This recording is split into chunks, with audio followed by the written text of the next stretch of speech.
भारतीय इतिहास के साहित्यिक शोध के अंतर्गत बौद्ध साहित्य पर चर्चा करने के बाद हम जैन साहित्य के बारे में जानेंगे कि जैन साहित्य में कौन कौन से प्रमुख ग्रंथ हैं जिनसे हमें प्राचीन भारतीय इतिहास के बारे में जानकारी मिलती है।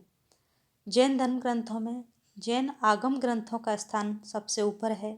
इनमें 12 अंग, 12 उपांग, 10 प्रकीर्ण, 6 छंद सूत्र, मूल सूत्र, नंदी सूत्र, अनुयोग द्वार सम्मिलित हैं। इन ग्रंथों को वर्तमान स्वरूप वल्लभी में आयोजित एक सभा में प्रदान किया गया था।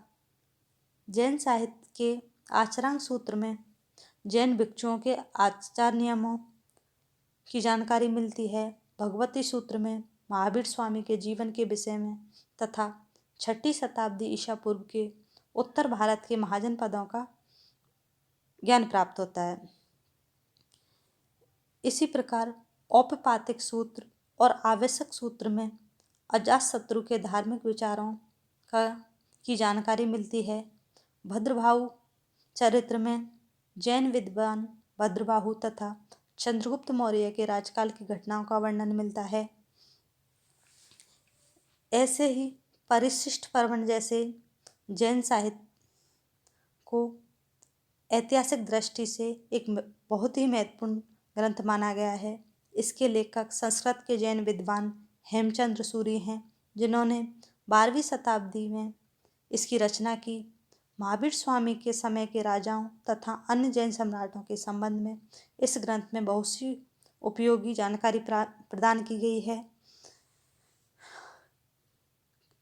जैन ग्रंथ कल्पसूत्र 4ठी शताब्दी ईसा पूर्व में भद्रबाहु द्वारा रचित ग्रंथ है, जिससे जैन धर्म के प्रारंभिक इतिहास की जानकारी हमें मिलती है। इसके अलावा मेरुतुंग का प्रबंध चिंतामणि, उदोतन सूरि का कुबलय माला अन्य प्रमुख जैन ग्रंथ हैं। इन जैन ग्रंथों के अलावा भी कुछ महत्वपूर्ण ग्रंथ हैं जो जैन साहित्य का एक अभिन्न अंग हैं, जैसे कलिका पुराण, आवश्यक चूर्णी, वसुदेव हिंडी, इष्टवीरावली, पुष्पाश्रव कथाकोश, आराधना कथाकोश, लोक विभाग, त्रिलोक प्रज्ञप्ति कथाकोश, न्यायधम कहा, उपासक दशाओं, आदि पुराण, उत्तर पुराण आदि प्रमुख महत्वपूर्ण जैन साहित्य हैं। इस प्रकार हमने जैन साहित्य के बारे में जाना कि कौन कौन से ग्रंथ हमें प्राचीन भारतीय इतिहास